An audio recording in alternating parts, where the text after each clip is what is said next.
He kōna I purangi tēnei nā te reo irirangi o Aotearoa. We've got 2.5 hectares of land, which is sort of in the heart of Gisborne. And we have our first building, which houses the research and the clinical service and the education component of Mātai. And the goal is to create a larger campus that supports medical research and innovation for New Zealand. Kia ora, nau mai haramai ki te au hurahanga. Hello and welcome to Our Changing World, ko Concannon tēnei. Dr Samantha Holdsworth has big ideas for what comes next for the Mātai Medical Institute. She's a Gisborne local, as well as Research Director and Chief Executive at the Not-for-Profit Institute. They've been up and running for 4 years now.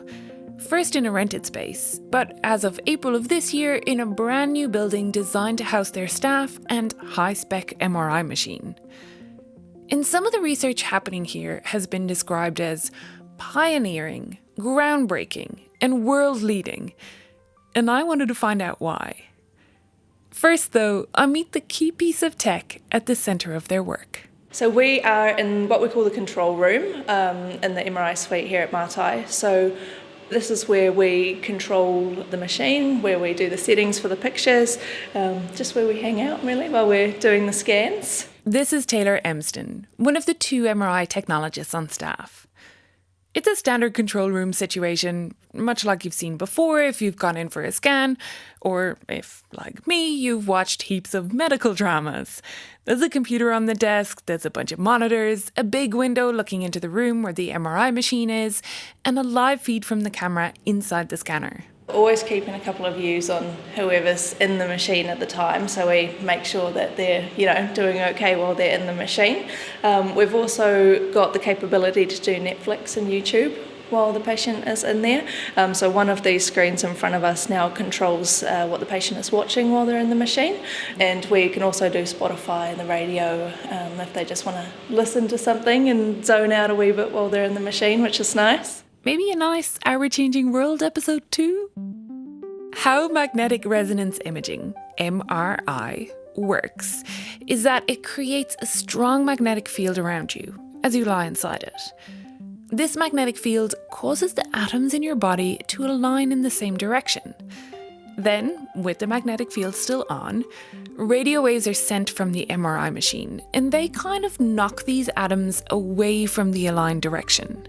When the radio waves are turned off, the atoms revert back to the aligned position, releasing a little signal as they do, which happens at different speeds depending on the atom and therefore the tissue in the body. So a computer picks up these signals and converts them into a picture. It's all quite fascinating. One of those, how did we ever think of that kind of situations.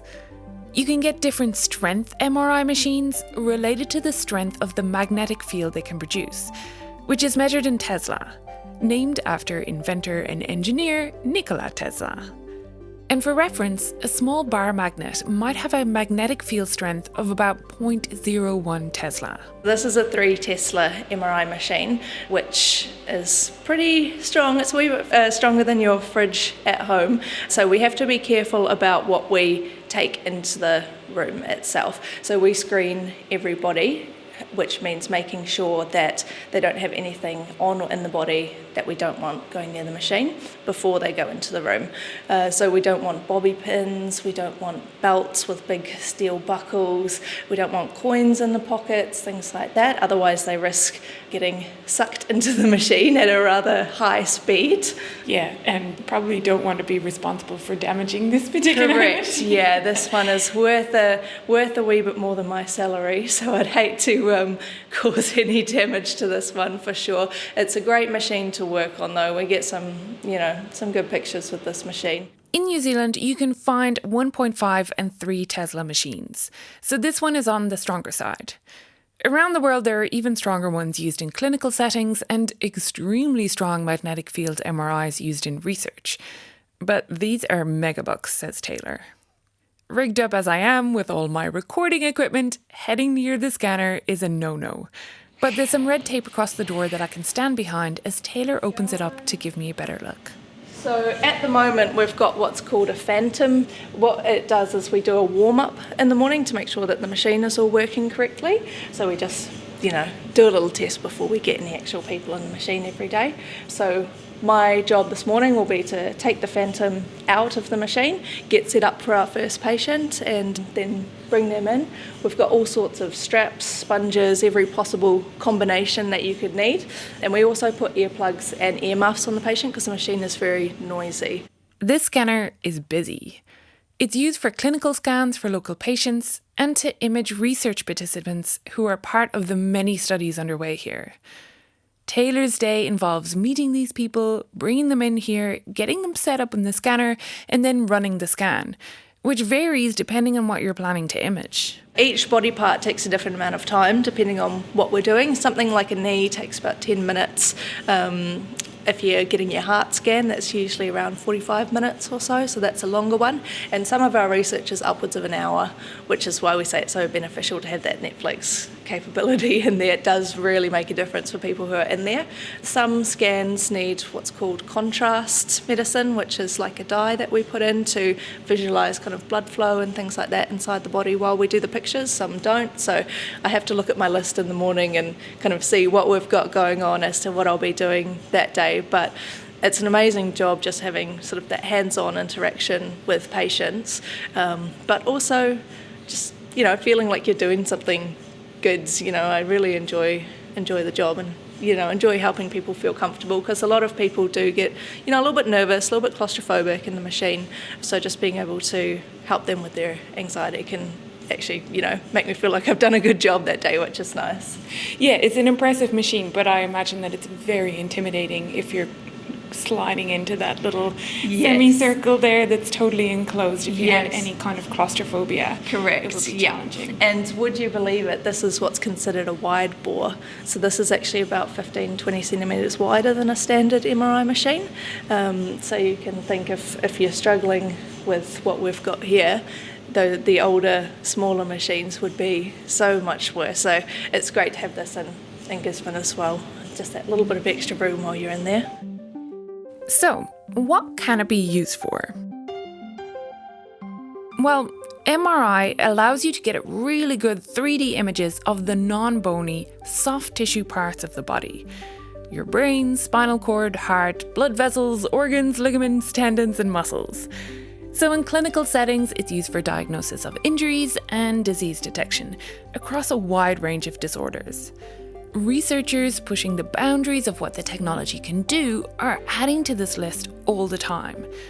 And Mātai Chief Executive Dr Samantha Holdsworth is one of those researchers. So I did a physics degree at the University of Canterbury, initially just focused on astrophysics actually. After that, went over to Australia and did a Masters of Medical Physics, which covered different imaging modalities like MRI, CT, X-rays and ultrasound. And then went off to do a PhD specialising in MRI. And then after that over to Stanford, where I was there for 11 years, working first as a postdoctoral fellow and then a senior research scientist, focused on translating advanced medical imaging techniques, particularly MRI, brain imaging techniques, to the clinics, and then came back about 6 years ago to New Zealand. And when you say translating to the clinics, this is like, how can we best use MRI, this medical imaging technique, to answer and solve questions around diagnosis? Mm-hmm. Yeah. So there's a couple of aspects of what I've focused on. One was, how do we go faster so we can get images much quicker? Because MRI is notoriously known for being quite long compared to modalities like X-ray and CT. So one of my focuses was, how do you speed up the MRI method itself? And then there was a second component, which was how to correct for motion, because again, motion can affect the image quality. And then it was about coming up with better ways or new ways of picking up diseases earlier, using both the way you acquire the data as well as image processing techniques to help pull out different diseases. And the focus was mainly, for me, it was on brain imaging, but some of the methods we developed there were applicable to other body parts as well. One of the things Samantha has worked on for quite a while now is a technique called amplified MRI. What that did was used a regular, what's called a cardiac gated MRI method, which is typically used actually to image the heart, to see the dynamics and function of the heart as it beats. So we use that method on the brain, and then we coupled that resulting image with a real-world image magnification algorithm that was developed by MIT to amplify the motion of the brain as the heart beats. So that gave us a sort of a completely different way at looking at brain health. Yes, they are looking at how the brain moves in response to a heartbeat.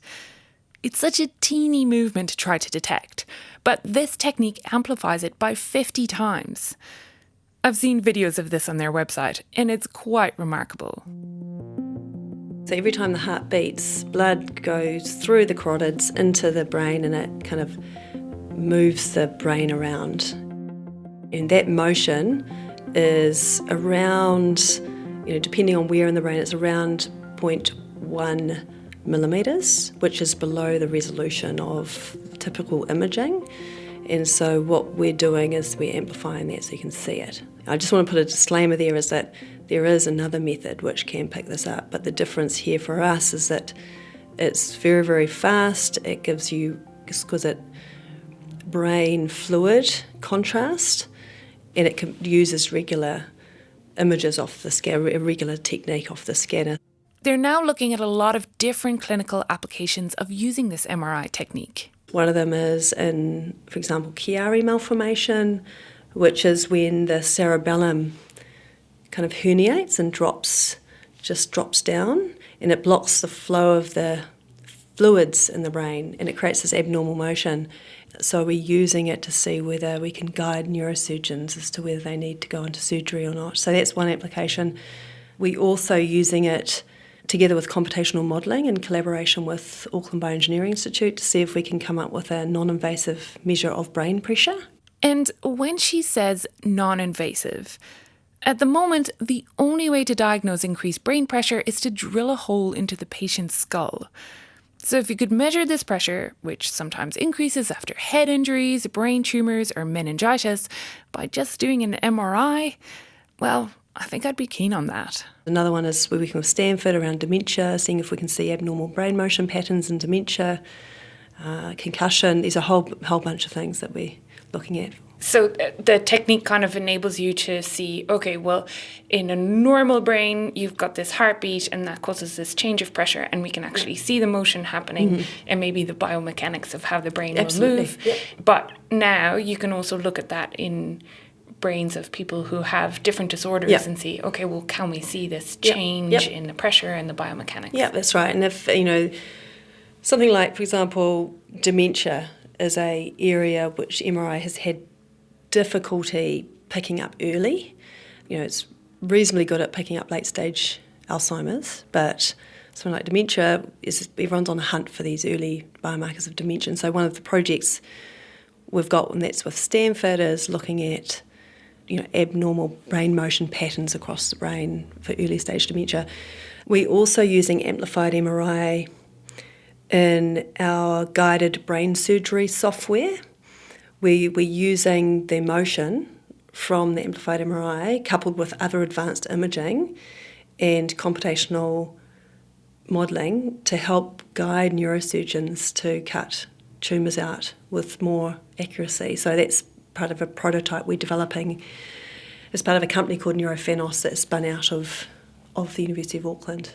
She started developing this technique with a colleague at Stanford, and she's worked with other researchers across the years since to improve it and expand its capabilities. But after 11 years in California, she returned to Aotearoa. I felt that a lot of the research we're doing was wonderful because it was being translated at Stanford Hospital and other hospitals, but I think for me, it was time to come home and bring that technology to benefit our community and benefit New Zealand and create something special in New Zealand using high-tech equipment and good people and, bring research to work alongside a community. I think that was the big dream. And it seems the dream is well underway, guided by the vision for Mātai. We really see Mātai as three pillars. We've got our clinical service, which helps keep the lights on and provides high-tech imaging for our community. We've got our research projects, which span a number of different areas and have application locally, nationally and globally. And then we've got that education piece, which is trying to kind of grow the STEM workforce locally and in New Zealand as well. As you've heard, Samantha's background is in brain imaging, and the Institute is involved in a number of research projects based around the techniques she has developed. There are also other related brain research projects happening here. There's a study on ADHD and fidgeting, and there's a methamphetamine recovery project. Can the brain recover from damage caused by methamphetamine use? Our guests are part of a research project that uses MRI scanning to study the impacts of meth on the brain. New Zealand is among countries with the highest use of meth globally, with wastewater data showing this is concentrated in rural towns in Northland, the Bay of Plenty and Hawke's Bay.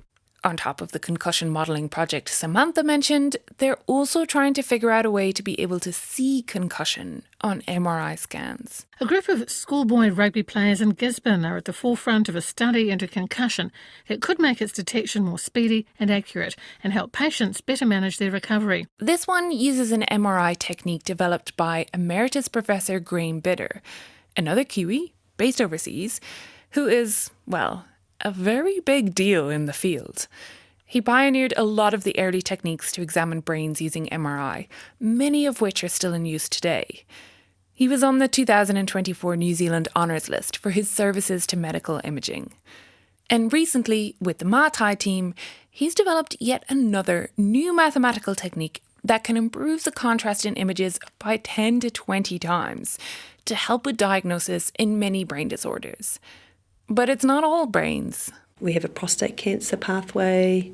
We're doing this Tairāwhiti study where we're imaging whole body, looking at all the different organ parts and coupling those with Auckland Bioengineering Institute's computational models. There's lots of different other areas that we're looking at outside the brain as well. The Tairāwhiti Child Wellbeing Study is aimed at establishing an imaging and modelling database for what the natural range of normal is, which will help improve understanding of our bodies in health and disease. While the goal of the prostate cancer project is to improve how it's diagnosed, particularly for those who live in underserved and remote communities. I asked Samantha if it's community need that drives their research decisions, or is it more about who approaches them with a good idea? The methamphetamine recovery one, that was community need. And also a lot of these things also attached with funding, right? We'd love to do a lot of things, but if we don't have the funding, we can't do them. But there's many of them where they're driven by a community need, but there's others where, they come to us to say, look, we've got this problem we want to solve, and you've got the equipment and you've got the expertise. Can we run a pilot here? And so the way we evaluate those, it's going to benefit people. And it has a positive impact on our community. So, for example, if they come with internships, scholarships or opportunities for the people here, that's something we factor in. We factor in whether we have the expertise and to do it and to help, and the imaging that's needed to help with that question, that research question.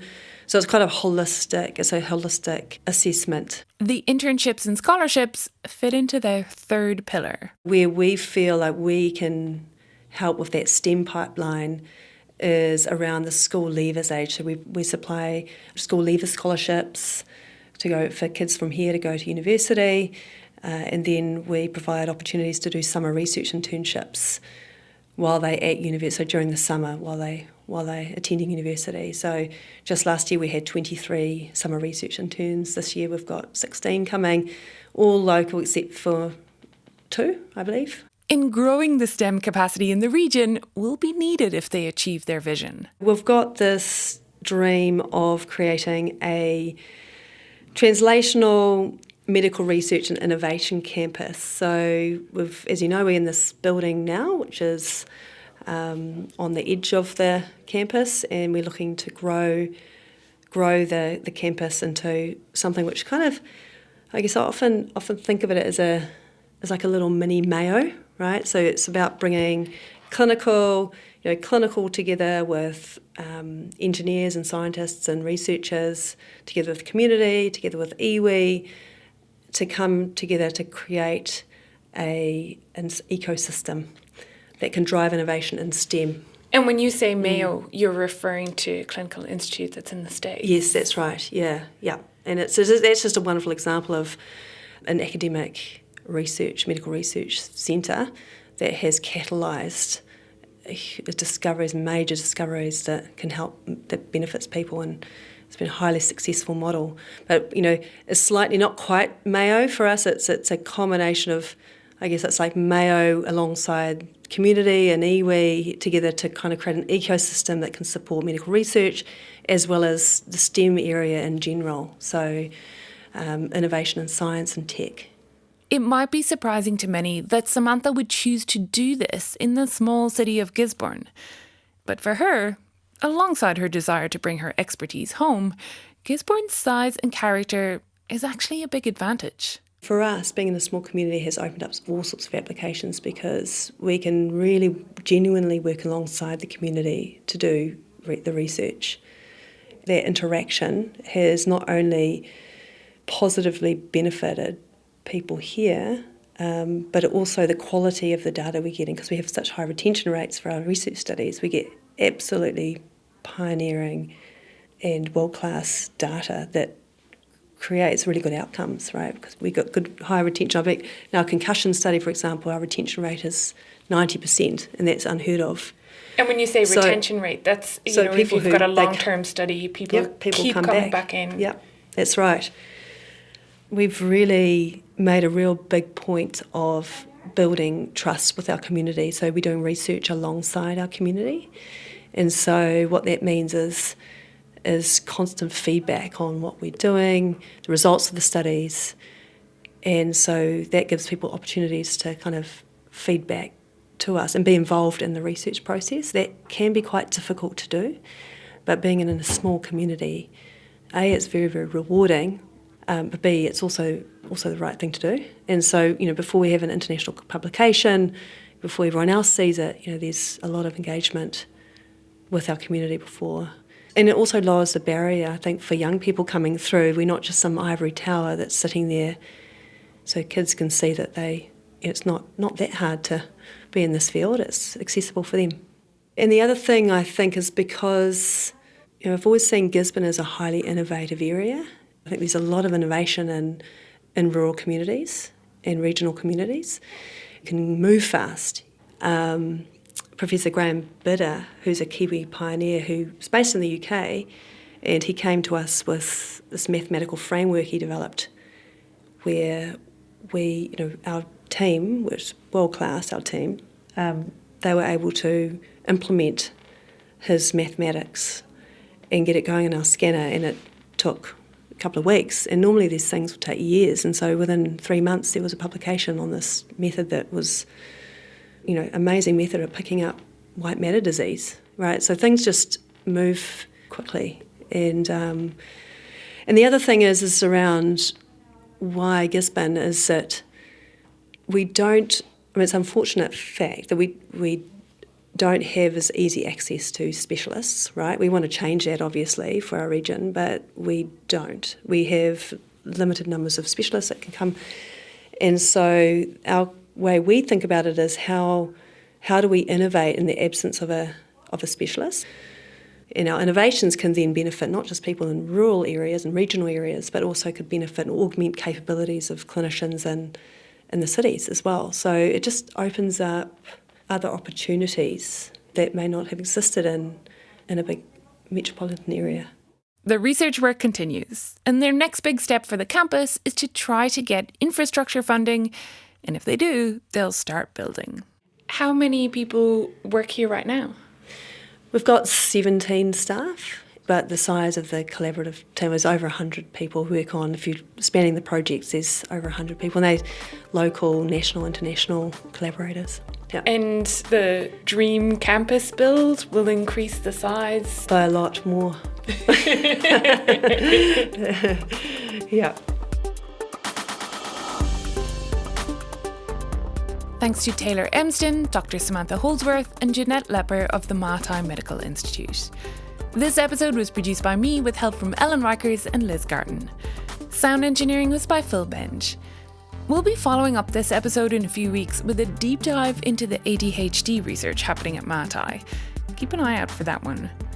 Learn more in the write-up for this episode at rnz.co.nz/OCW. If you've got feedback, episode suggestions, or just want to say hi, you can email us at ourchangingworld@rnz.co.nz. Tēnā koe I whakarongo mai. Thanks so much for listening. I'm Claire Concannon. Have a great week. Kia pai, te wiki.